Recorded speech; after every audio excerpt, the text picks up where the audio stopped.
Bismillahirrahmanirrahim. Assalamualaikum warahmatullahi wabarakatuh.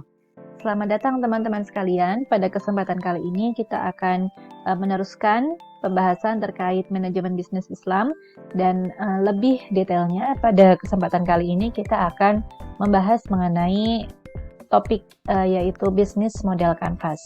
Kita mulai pembelajaran kita dengan bersama-sama mengucapkan lafaz basmalah. Bismillahirrahmanirrahim. Baik teman-teman, jadi bisnis model kanvas merupakan kerangka kerja yang mana kita perlukan dalam awal-awal kita merintis usaha. Di mana bisnis model kanvas ini bisa dilihat oleh teman-teman ya. Jadi di sini ada seperti penggambaran gitu. Jadi apa saja unsur-unsur yang perlu kita penuhi sebelum kita memulai suatu bisnis. Nah, jadi ini seperti kanvas gitu ya. Jadi kanvas ini disusun dengan penomoran sebagaimana berikut dan dengan kerangka berpikir sebagaimana yang bisa kita ikuti lewat penomoran ini. Dan tujuannya itu untuk bisa memvisualisasikan secara ringkas. Kemudian kita juga nanti bisa menilai kira-kira apakah bisnis kita ini memang layak untuk kita teruskan begitu atau tidak. Kemudian juga dengan bisnis model kanvas ini kita bisa menjelaskan apa sih bisnis yang memang kita akan buat atau akan kita usahakan tersebut gitu. Kemudian nanti jika ada sesuatu yang memang perlu revisi atau perlu perbaikan-perbaikan, maka kita bisa langsung memilah-milah juga apakah revisi atau perbaikan tersebut di ranah yang nomor 1 kah atau nomor 9 kah atau di nomor yang lainnya gitu. Jadi secara sederhana model bisnis yang berupa kanvas ini merupakan strategi yang kita buat di awal-awal kita membuat usaha. Dan nanti juga lewat kanvas bisnis ini kita bisa mengatur hubungan antara bagian misalkan ini customer relationship dengan bagian produksi, kemudian dengan bagian distributor sampai bagian keuangan ya sampai di tangan konsumen. Kemudian bisnis model kanvas ini pertama kali dikembangkan oleh Alexander Osterwalder dan dalam bisnis model kanvas ini sebagaimana yang teman-teman lihat pada video ada 9 elemen ya yang mana bisa diasumsikan itu bisa mendukung kelancaran sebuah bisnis ke depannya. Baik, yang pertama adalah customer segment. Salah satu elemen penting untuk memulai target pasar itu adalah dengan customer segment. Nanti dalam customer segment atau segmentasi konsumen ini kita bisa mengkategorikan konsumen-konsumen yang akan kita sasar dengan adanya bisnis kita, begitu ya. Apakah konsumen yang kita sasar itu dalam jumlah yang besar atau kategori tertentu dengan kebutuhan yang spesifik atau misalkan bisa fleksibel gitu digunakan untuk beberapa segmentasi konsumen dan sebagainya. Nah, ini perlu kita jelaskan di customer segments. Kemudian yang kedua adalah value propositions. Value proposition ini adalah alasan mengapa pelanggan itu bisa memilih jasa atau produk yang kita tawarkan. Dan dengan value proposition ini kita juga bisa menawarkan apa sih keunggulan dari produk yang berupa barang ataupun jasa yang kita produksi gitu ya. Kemudian secara sederhananya value proposition ini ada beberapa komponen diantaranya produk, kemudian pelayanan ya, nilai dari produk barang maupun jasa yang kita tawarkan ke konsumen, kemudian pain relievers atau usaha yang akan kita lakukan untuk mengurangi kerugian yang mungkin nanti akan dialami oleh konsumen.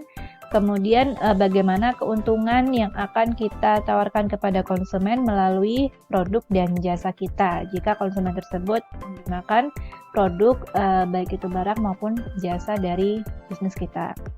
Kemudian yang ketiga adalah channels. Nah, sederhananya channel ini merupakan cara untuk menjangkau konsumen melalui media-media. Nanti akan kita pilih-pilih nih media yang kita perlukan dalam menjangkau konsumen itu apakah berupa website, aplikasi, salesperson, ataupun periklanan online ya, online advertisement.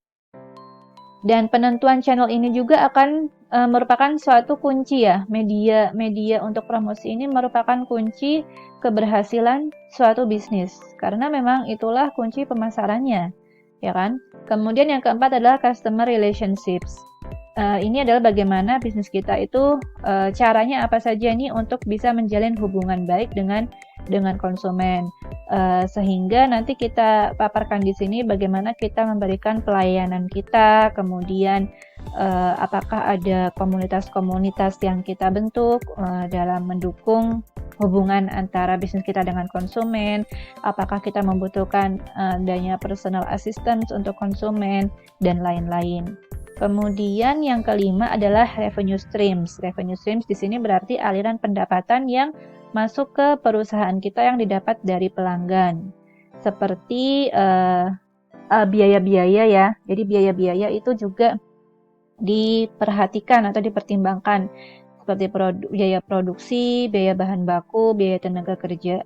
Nah, secara umum revenue streams ini adalah pemasukan atau pendapatan yang diterima oleh bisnis kita dikurangi dengan biaya-biaya yang dikeluarkan.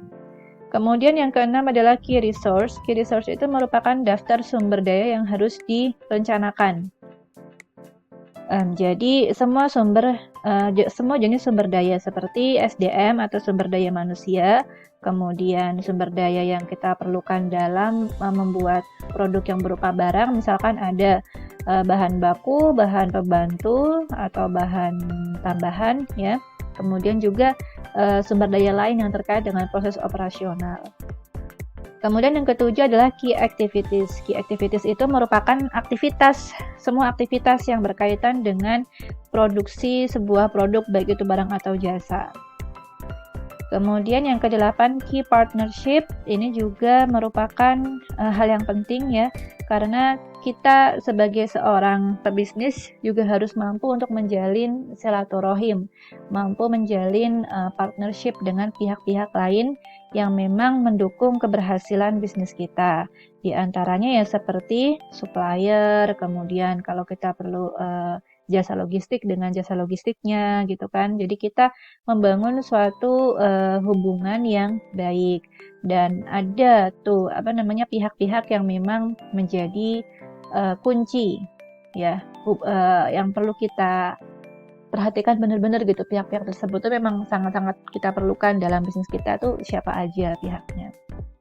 Kemudian yang ke-9 adalah cost structure.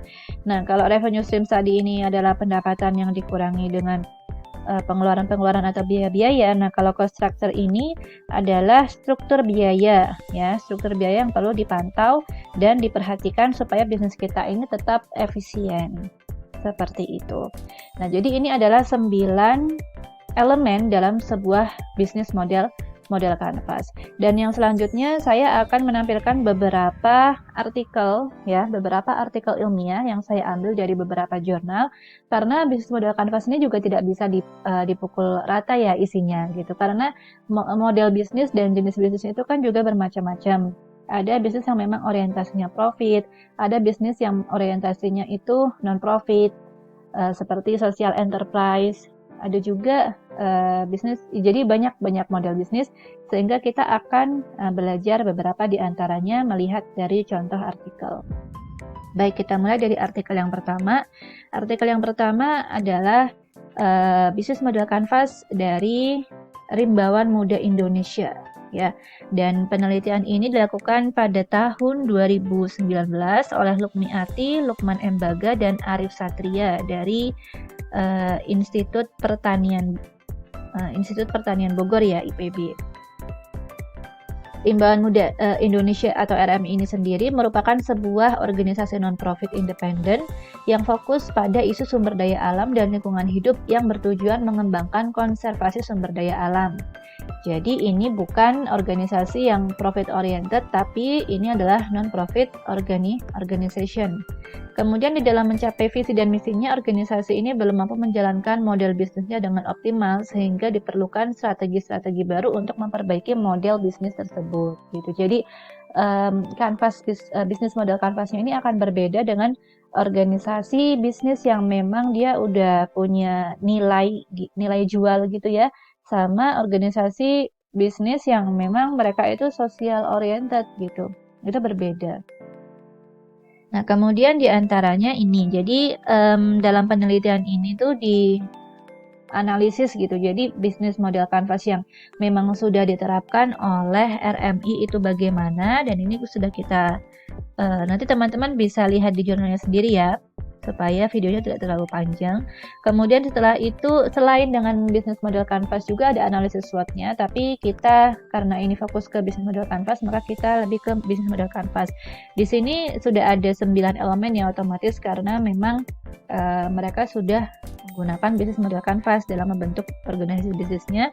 Kemudian ini yang di sebelahnya adalah improvement atau pengembangan-pengembangan yang dilakukan oleh peneliti terkait dengan bisnis model kanvas yang memang sudah ada di RMI bisnis model kanvas yang sudah ada gitu ya, sehingga nanti akan lebih banyak menghasilkan keuntungan yang bisa disalurkan untuk kegiatan sosial tadi ya, konservasi sumber daya alamnya.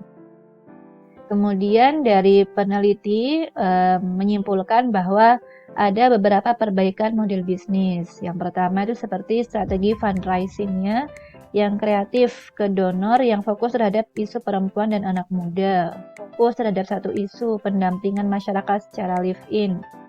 Kemudian strategi fundraising melalui ruang promosi diri dengan roadshow sama menghadiri acara-acara donor. Peningkatan kapasitas staf melalui sharing knowledge antar staf maupun antar jaringan, pengembangan jaringan kerja di luar Jawa, perbaikan hubungan dengan donor melalui email secara intensif dan roadshow, mengunjungi donor yang menghentikan kerjasama. Jadi alternatif-alternatif strategi tersebut diuraikan dalam bentuk program-program perbaikan yang dijabarkan dalam setiap elemen dalam bisnis model kanvas. Jadi masukan-masukan dari peneliti itu sudah ada di sini semua, ya, yang merupakan perbaikan atau improvement ini. Kemudian yang kedua ini adalah bisnis ekowisata. Nah, bisnis ekowisata berarti bisnis yang mana menawarkan bisnis bentuknya itu wisata, tapi wisatanya itu berupa wisata lingkungan yang memang juga melestarikan alamnya gitu ya. Jadi di sini judul artikelnya adalah model bisnis ekowisata di Taman Nasional Laut Bunaken dengan pendekatan bisnis model kanvas, penelitian pada tahun 2016. Dilakukan oleh Mawardi Bagindo, Bonasor Sanim, dan Imam Teguh Saptono dari IPB juga. Nah, ini abstraknya. Jadi peran sektor pariwisata semakin penting. Kemudian Taman Nasional Laut Bunaken di Sulawesi Utara merupakan perwakilan dari ekosistem air tropis di Indonesia yang terdiri dari mangrove dan sebagainya. Kemudian permodelan bisnis yang dilakukan oleh peneliti dilakukan dengan 9 unsur atau 9 elemen dari bisnis model kanvas ini. Nah, jadi sama seperti tadi, yang ini adalah bisnis model kanvas yang memang sudah ada di Taman Nasional Laut Bunaken. Kemudian gambar yang sebelahnya ini adalah bisnis model kanvas yang memang sudah diberikan masukan-masukan.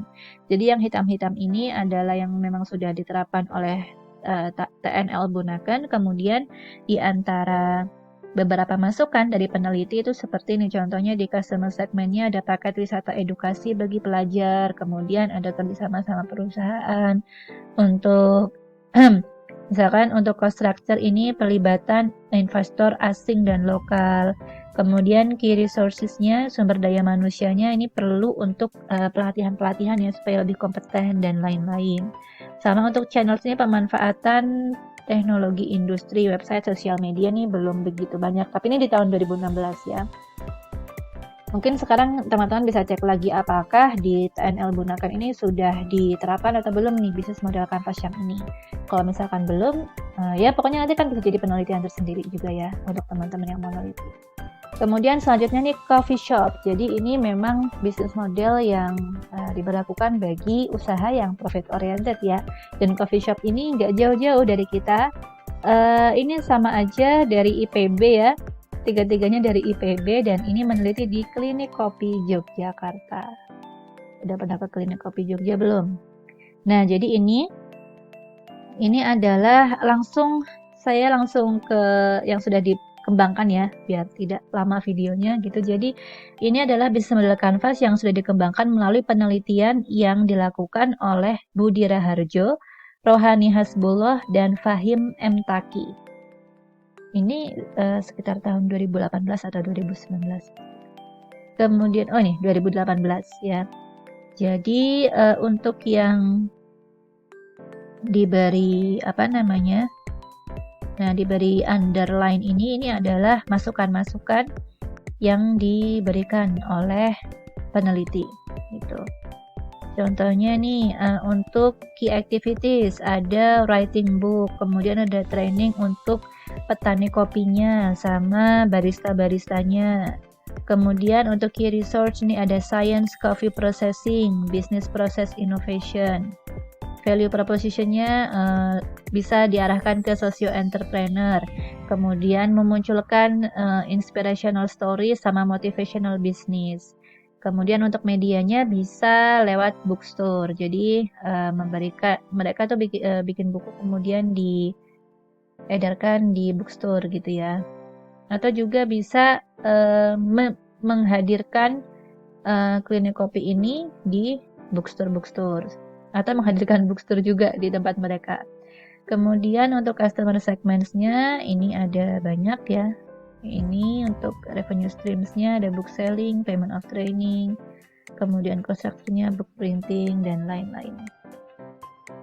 Nah, untuk underlining ini adalah yang perlu dibuat karena sebelumnya belum ada. Kemudian untuk yang di bold ini yang bisa untuk ditingkatkan. Kayak merchandise ini untuk ditingkatkan.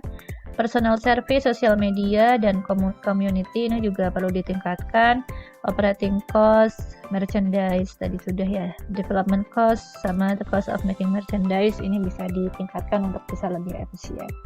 Seperti itu teman-teman. Jadi ini adalah beberapa contoh bisnis model kanvas dari beberapa tipe bisnis ya. Dari beberapa jenis usaha.